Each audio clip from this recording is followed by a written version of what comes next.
بسم اللہ الرحمن الرحیم۔ آج شب بارات کی رات، اس کا اہتمام حدیث شریف میں آتا ہے کہ ذکر اور تلاوت کی کثرت ہو، اللہ تعالیٰ سے اپنے معاملات پر استغفار ہو اور آئندہ کے لیے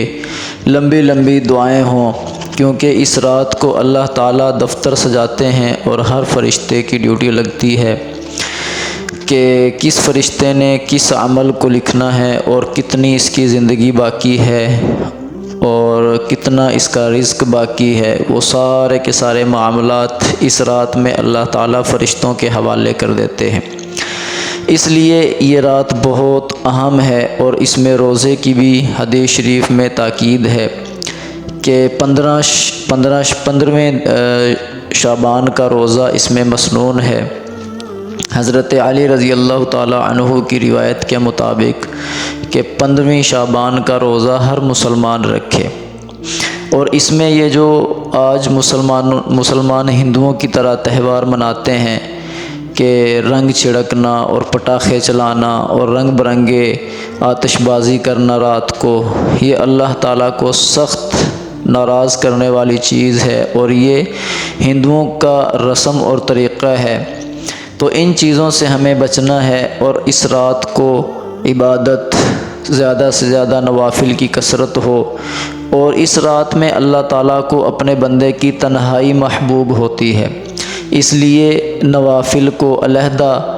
یعنی کہ جماعت کا سلسلہ نہ ہو بلکہ علیحدگی میں تنہائی میں ہر بندہ نوافل پڑھے اور دعائیں مانگے اور اللہ کے ساتھ اپنی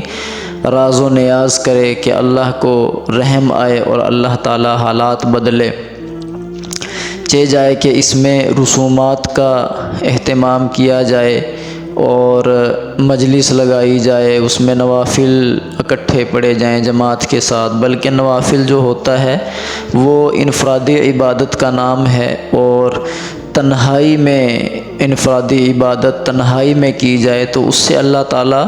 بہت خوش ہوتے ہیں، اور قرآن پاک کی تلاوت اس میں جتنی زیادہ ہو اور ذکر اذکار کی کثرت ہو، قرآن پاک کی تلاوت کی کثرت ہو، نوافل کی کثرت ہو، صلاۃ التسبیح اگر توفیق مل جائے، ہمت ہو تو صلاۃ التسبیح پڑھ لی جائے، اور اگلے دن اس شب کے بعد جو آگے دن آتا ہے اس میں روزے کا اہتمام ہو، تو ایک ہی روزہ مسنون ہے 15ویں شعبان کا، کیونکہ اللہ کے نبی صلی اللہ علیہ وسلم اس مہینے میں یوں دعا مانگا کرتے تھے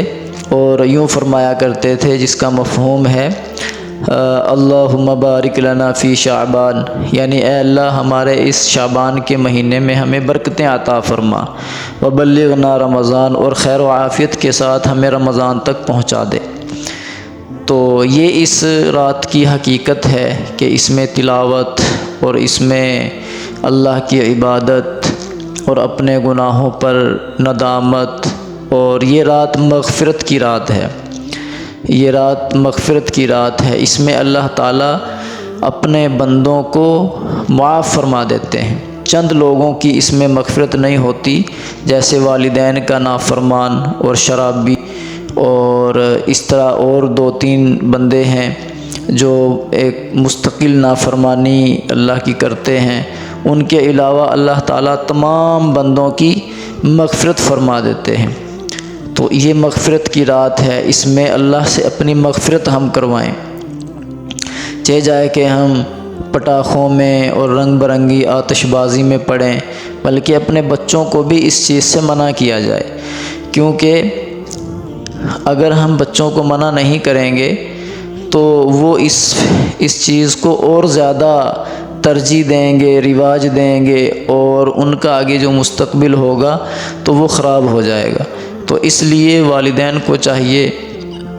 بڑوں کو چاہیے کہ ان کو اس ہندوانہ رسم سے اپنے بچوں کو محفوظ کیا جائے۔ جی ہاں، اور اس میں اللہ سے ساری دعائیں مانگی جائیں، کیونکہ پورے سال کا اللہ تعالیٰ نے دفتر لکھنا ہوتا ہے، یعنی